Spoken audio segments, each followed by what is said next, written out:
Ladies and gentlemen, boys and girls, once again I'm back. This is the Tuesday after. Yeah, I know it's another Wednesday shoot, but that's only because your boy got a cold this week. And believe me, I was comatose yesterday, so Tuesday wasn't happening. I'll tell you no lie, I've been sick as a dog since Thanksgiving. But you know what? This Michigan weather for you. That's how it go.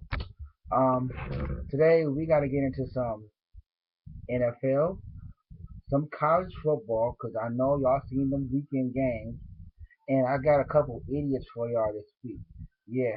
We also gonna get into yesterday's Pistons matchup against the two-time NBA champion Miami Heat. And believe me, the Pistons put a butthole stomping on them. Like bad boys supposed to do. These new Pistons look out cold. I'm telling you, better be prepared for yourself. Um, all right. First off, we're gonna talk about Sunday's football games. First of all, we're gonna talk about the Bears and the Vikings. That overtime debacle. But no, let's not even call it the overtime debacle because we're not even gonna say it was an overtime debacle. What we're gonna call it is we're gonna call it a game should never been an overtime debacle by Chicago. Okay, catch this. McCowan goes two TD passes. Very good. And I mean, so far, Josh McCown, since he's been a QB for the Bears, it's been all star. It's been all star lineup. But like I said last week, it's the Bears defense that's been struggling. There's been injuries on it, key injuries that really hurt the Chicago Bears defense. And AP, my main man, Adrian Peterson, really shred him up. Come on now, 200 yards rushing. Seriously, we're talking all offense, no defense once again. Bears up by 10. You know, it was just I don't even know what to say. Games should never win the overtime. But when they go overtime, Mark Trestman, um, a lot of people say he didn't make the right move. However, in second and seven, you got a good field goal kicker, you got a straightaway shot. Why not? It's a 40 some odd field goal. Robbie goes used to hitting them. This time he missed. Hey, it happens. I can't knock it. I can't buy it. Vouch for it. It happens. So now we got the Chicago Bears on the low end of the totem pole, one game back behind the Detroit Lions, who I mentioned beforehand. Now, both teams have a tough road upcoming, so keep an eye out. Oh, okay. Coming off, we always talked about the Lions last week. I ain't got to hear about that right now. We're gonna move on to the the surprising Jacksonville Jaguars, who won three in a row. Wow, that's all I gotta say. Now I picked Jacksonville this game because, well, first of all, the Cleveland Browns ain't they're nothing. They need help bad. They're not the old Cleveland Browns. They're just the Cleveland Browns. It's like the Cleveland show. That's not funny. Seriously. If you had an old team like Jacksonville come up and beat up on you, and Maurice Jones-Drew run up over you, yeah, you have a problem there. So Jacksonville comes in here and take care of business. The Eagles. Who is Nick Foles? He has been an unstoppable force for the Eagles. Now, come mind you, the Eagles for the Lions this week. But at the same point in time, Nick Foles has outstepped this game over Mike Vick. Now, there's been rumor that Mike Vick may not come back to the Eagles next year. Yeah, a lot of y'all Mike Vick fans, I gotta understand. Vick ain't been right since he came back. Period. Vick don't have a flair anymore. Vick's been turned out to a pocket passer. That's not Mike Vick. He uses his legs to run. He's like Russell Wilson with more speed. Seriously. Admit the accuracy's not there for Vic, but Vic is hurt right now. But Nick Foles, like Josh McCown, has been stepping up his game once again. And I'm proud of the Eagles now solidifying more key roles in a playoff hunt. Seriously, that AFC, that I mean, sorry, the NFC East is crucial right now. With the Cowboys win on Thursday night, you know, the Eagles have to step their game up, and our Giants have to step their game up. Speaking of which, we're getting the Giants in a little bit, but okay, let's talk the Panthers. They've now won eight in a row. Yeah, I mean, Carolina's come out of nowhere. Cam Newton, who, Steve Smith still catching balls. Cam Newton, Still throwing them. The Panthers 8 in a row. Seriously, what's up with them? They've gotten a more logical team going on this year, and I'm proud of the Panthers. However, I wish the Panthers lose again so my Bears would creep up in there and possibly knock off the Lions. But like I said, that's a division race. We're not gonna talk about that. And like I said before, the road to the Super Bowl, no matter how many people say it, the road to the Super Bowl still goes through Foxborough. Seriously, come on now. You gotta beat Peyton Manning. First of all, you have the Patriots down and out. What does Manning do? He steps his game up. Boom. All said and done, homie. Patriots win again. 34-31 over the Texans. Listen, you cannot stop Tom Brady. You cannot stop. What? Listen, Brady doesn't have Wes Welker. Brady doesn't have Harrison anymore. Brady doesn't have these core receivers he had when you won 3 Super Bowls. However, Brady's still getting it done. Period. He's proven the game against Peyton Manning, Denver Broncos. Brady still has the knack to get everything done what you need to do. And if it wasn't for that controversial play, the New England Patriots will be the number one seed. Now, what does this mean for the Denver Broncos? Who knows? Speaking of Denver, I think they had an off week. No, I take that back. They beat the Chiefs 28. They beat the Chiefs 35-28 in a game in which Kansas City has not shown up in the last 3 games. After going 9-0, you lose 3 games. Now I admit 2 to 3 games have been against the Broncos, but that Kansas City fearsome defense we talked about has not been there. So they need the wins to show up for the playoffs, hands down. Period. All right, we're gonna get to idiot number one. First of all, for all y'all who see the Sunday night game, point blank, the Giants deserve to win that game. Seriously. However, I don't even know how to say this. The Redskins should have had a better shot at winning that game too, or at least tying it. Yeah, excuse me, because it's on the left today, and I've been sick like a dog. So, case in point. First of all, if you see the replay, the refs marked the ball a yard short of the first down. Now I meant the yellow line marker does not mean anything. Okay, so we're gonna call this one third down. However, the chains get moved could be like it's first down. Okay, but it's actually third down. I admit the Redskins didn't make their chances even better by not getting that initial first down. However, when it comes fourth down, it's like, oh, we said it was first down.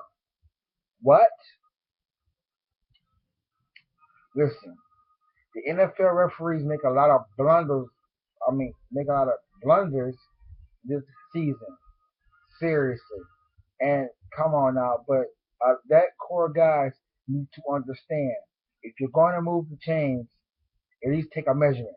If you're going to move the chains, at least explain why you move the chains. Just stop the play altogether and find out measurement where it's gonna go. I mean, really? Come on.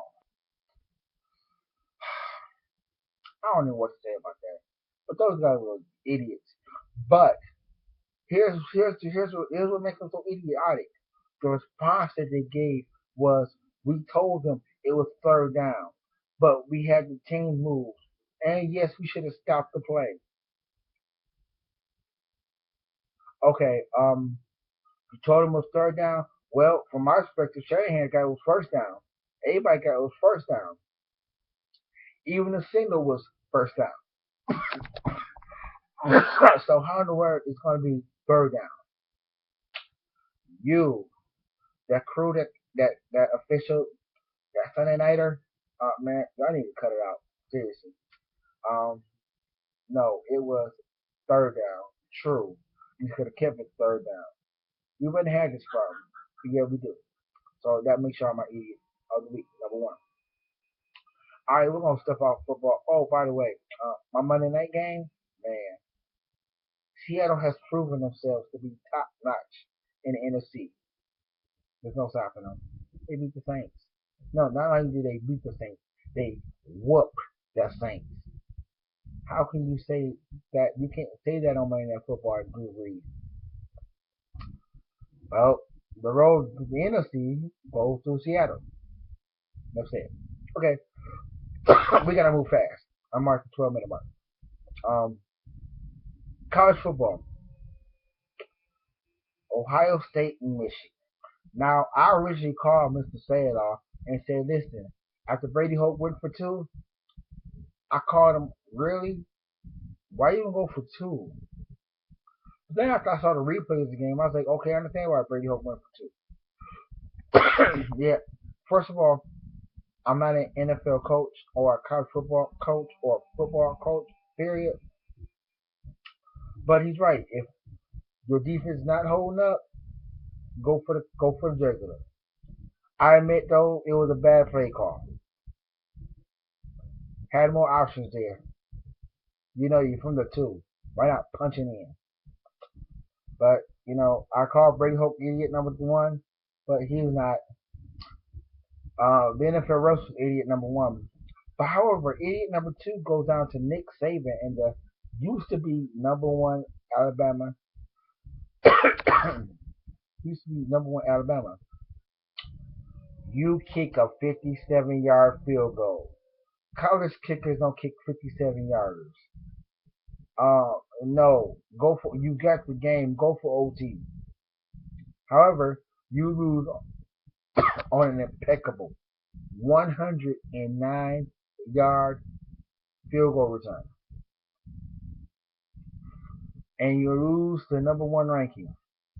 And now people in the SEC is crying foul because of Ohio State is now number two. And this is where I have a problem at. Because the Big Ten bad enough don't get no love. Period. However, in some aspects, I'm going to tell you how it is. Mr. Know-It-All is going to tell you how it is. Ohio State deserves number two. Ohio State deserves, and I'm saying this out my mouth, if Ohio State beats Michigan State on Saturday, yes, they deserve to be in the national championship. Why? Because Auburn hasn't proved nothing. Because Auburn is going to get beat by Missouri. That's my upset special. Lock it. The Yellow Tigers will come out on top. Um, Listen, I'm not taking nothing away from Auburn. They played a heck of a game. A powerful, beautiful game. However, Auburn does not deserve to be number two. The SEC have been a rueful powerhouse throughout time and space for the past, 10 years? And I'm going to tell you, the Big Ten time is shining now with Ohio State and Michigan State clashing in the Big Ten championship. Now, if Michigan State wins against Ohio State, Auburn makes a jump to number two.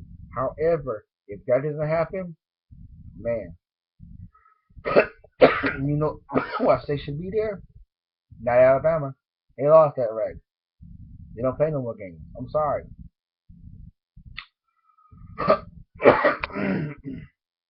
But that's my second idiot. Saban, 57-yard college kickers. No, you got the game on lock. Don't do it no more. Well, you won't do it no more because I rumor has you'll be going to Texas. We're planning on doing the off season. Okay,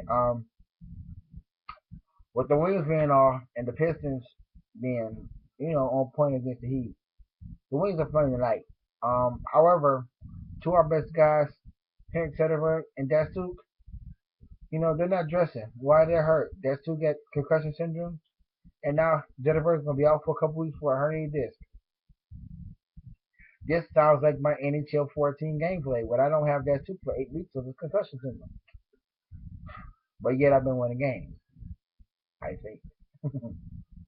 Alright, but listen, I'm said too much, and I'm really, really not in the mood. I'm tired today. I'm not gonna tell you. This is gonna be my week one today. But however, my final thought is Listen, I know guys make mistakes. Don't get me wrong. We're all human.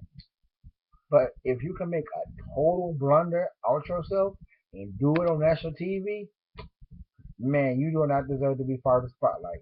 Period. Why? Well, case in point. The two idiots I mentioned, Nick Saban and the NFL refs who refed the Sunday night game.